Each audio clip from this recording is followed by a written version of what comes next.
Ayu Azari boyong keluarga liburan akhir tahun ke Finlandia.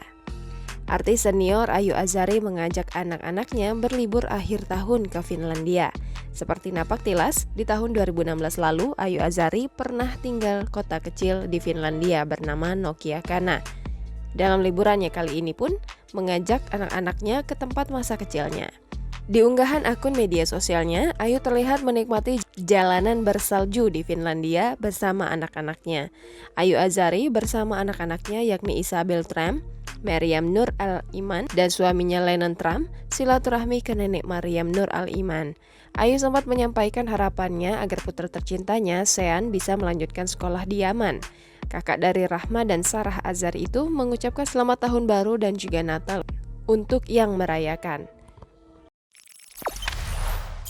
Jangan lupa subscribe, share, komen, dan like ya.